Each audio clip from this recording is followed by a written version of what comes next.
Bonjour, alors suite à mon Canapeville Challenge pour les confinés, donc eh bien voici la dernière photo reçue, c'est celle de Hugues, un grand fan d'Eric je suppose, voilà, qui m'a envoyé sa photo. Donc si vous aussi vous voulez m'envoyer des photos de vous ou juste de votre canapé, donc c'est étoile de midi outlook.fr. C'est pareil pour Delphine qui m'a demandé mon adresse pour parler des 12 coups de midi. Alors, ce programme a été enregistré avant les annonces sanitaires du gouvernement. Alors, petit résumé des 12 coups de midi de Pâques. Alors, eh bien, comme on peut voir, le maître de midi est arrivé tout doucement. Il y avait un pimpin, un lapin qui était venu. Au coup d'envoi, sa première question, quel est le hashtag du télécrochet présenté par David Ginola sur M6? Donc, bon, c'était assez simple, mais le problème, c'est qu'il n'est pas sur les réseaux sociaux, donc c'est peut-être pour ça qu'il n'a pas su, donc c'était pas très important. Après, donc, vous aviez Léa qui veut pécho Paul. Donc bon bah si Paul veut avoir des contacts avec elle, il faut écrire à la production. Alors sa question en 2019, où un viticulteur du Bordelais a-t-il décidé de faire vieillir ses bouteilles? Donc c'était sous la neige. Après donc vous aviez la très souriante Marie-Odile. Quel équipement de la commune de Vaux en Beaujolais est devenu une attraction pour les touristes? Donc c'était une pissotière.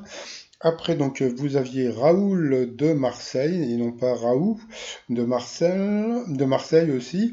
Donc, voilà, qu'il a eu cette question dans le Midi de la France, que désigne le cacou, à l'origine de l'expression faire le cacou. Donc, c'était le frère cadet. Donc, ça, il fallait le savoir.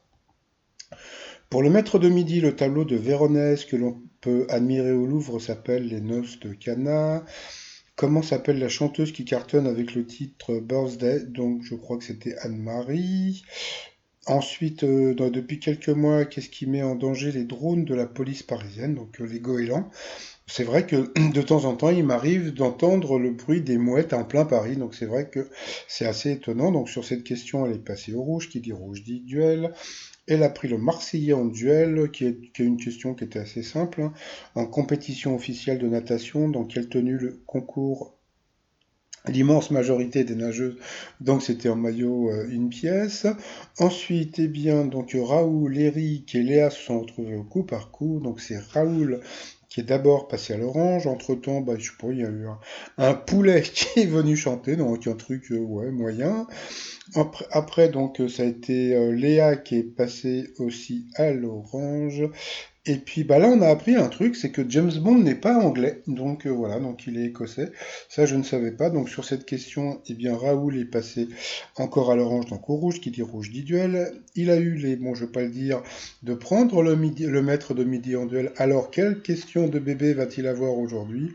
Donc il a eu une question qui était assez simple, hein. Quel grand homme n'a pas pour prénom Gustave?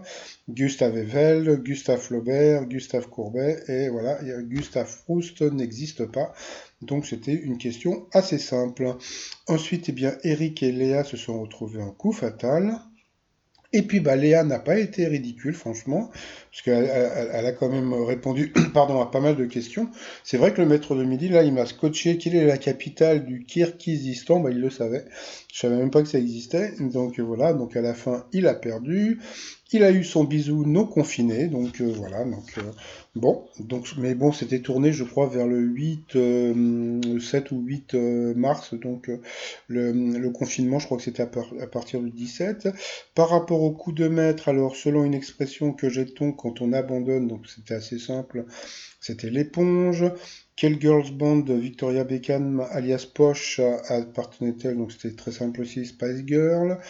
Quel terme désigne quel terme sert à désigner le tout premier épisode d'une série télé? Ça aussi c'était simple, c'était un pilote. À quelle famille de mammifères le panda géant appartient-il? Donc c'était les ursidés. Donc eh bien justement pour là j'ai ce t-shirt. Donc c'est un panda qui a un masque qui porte un masque panda, voilà. Et donc j'ai quelques masques, j'en ai pas beaucoup, j'en ai que 5 ou 6 que je vais vendre avec le t-shirt. Voilà, donc je vous mettrai le lien sous la vidéo si ça vous intéresse. Et puis après, bon, on a pu voir que le maître de midi avait une grosse toche. Il est passé chez Toche parce que bon, de quel peintre le musée Marmottan possède-t-il la plus grande collection d'œuvres au monde? Donc il a dit Claude Monet. Donc voilà, donc c'est, il l'a dit au pif. Donc voilà, mais comme on a pu voir, il était étonné d'avoir la bonne réponse. Donc il a quand même gagné 15 000 boules puisque c'était 30 000 euros à partager. Par rapport à l'étoile mystérieuse, donc on peut voir sur la droite donc comment dire le tapis rose.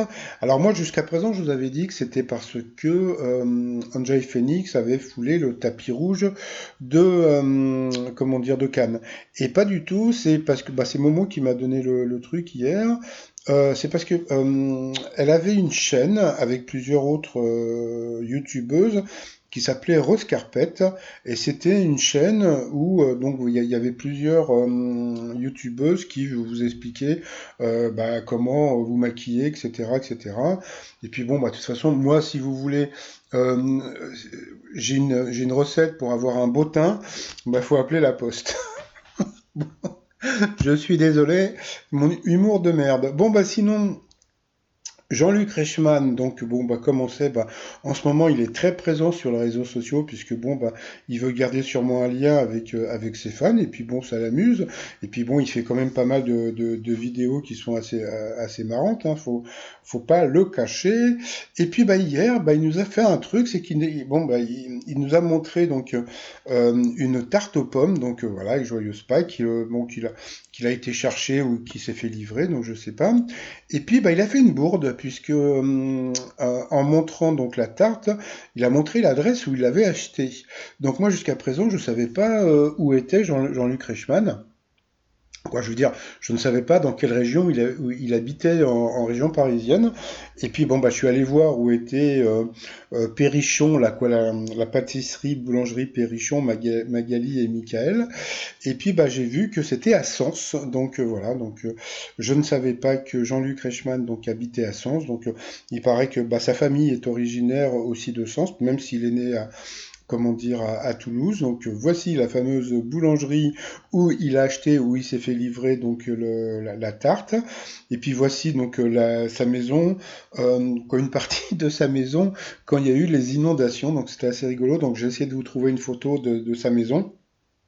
Donc à Sens, bon bah j'ai trouvé que celle-là, non ça va je déconne, ça c'est Vaux-le-Vicomte, hein, donc non je pense qu'il a une maison assez sympa, mais bon il va pas vous la montrer parce que bon voilà, on sait qu'il a une très belle maison en Corse, mais bon comme dirait l'autre, tout travail mérite salaire, donc on va pas faire le petit jaloux par rapport à ce truc-là.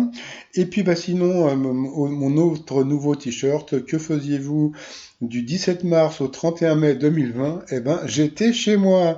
Donc voilà, et puis, puis l'autre t-shirt, hein, un Pac-Man. Donc voilà, puisqu'aujourd'hui c'est la Pâques, donc je vous souhaite une joyeuse Pâques. Donc tout ça sur le site romignon.com, avec le t-shirt aussi, donc avec le panda et le masque. Donc je vous dis attention, hein, il y a très peu il y a très peu de masques.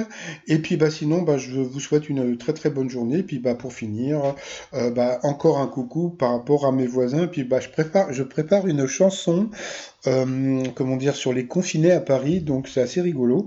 Mais il y a un truc, c'est que bon, il y a beaucoup de gens qui comment dire, qui critiquent les Parisiens qui sont dehors pendant le confinement. Mais bon, il y a un truc qu'il faut savoir, c'est que à Paris, il y a beaucoup de gens qui n'ont pas de balcon ni de terrasse, et je pense que la plupart des gens qui critiquent les gens qui sont dehors, bah, c'est des gens qui sont sûrement dans des maisons avec un jardin. Donc voilà, donc quelque part, je peux comprendre certaines personnes.